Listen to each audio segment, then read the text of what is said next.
Ја чекали Македонија српско сценариот како опозицијскиот лидер Венко Филипче денеска со поостар тон кон премиерот Мицковски, но и владата го адресираше ова прашање повикувајќи се на серијата актуелни настани.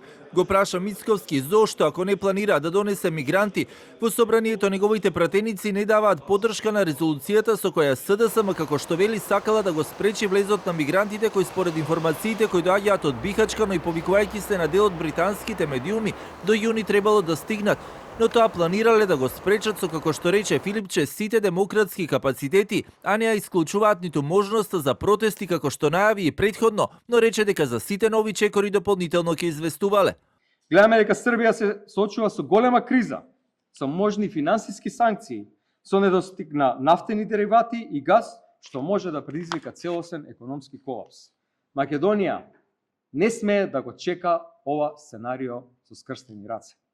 Македонија мора да се одбрани.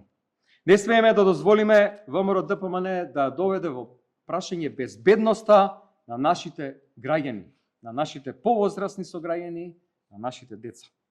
Почитувани граѓани, ВМРО ДПМН поради своји лични интереси ја издаде Македонија.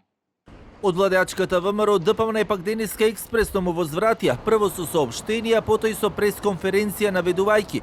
Му посакуваме на Филипче побрзо да се смири и да оздрави. Ваквите размислувања кои ги има и ги пласира во јавноста, кои се лажни и невистинити, му штетат на здравието. Нека си поднесе оставка, нека се оттргне од криминалот на СДС со тоа што луѓе како него, Спасовски, Николовски, Бисера ќе си дадат оставка од партијата. Миле Левков од партиското седиште пак со директно обвинување на адрес на Филипче, дека како што вели тој во времето на владењето на Заев преговарал за предлози за правење на прифатни центри за мигранти.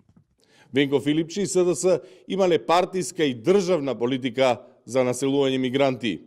И овој документ, кој што само што го покажавме, е доказ за тоа. Организира протест на измислена тема и нуди декларација за тема што не постои.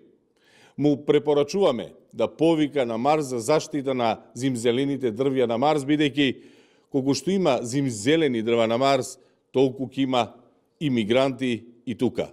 Риториката меѓу СДСМ и ВМРО ДПМН особено се разгоре деновиве не само поради темата со мигрантите, туку и така наречените бомби кои ги најави опозицијската СДСМ, а кои почнаа да ги пласираат од партиското седиште преку пресконференции.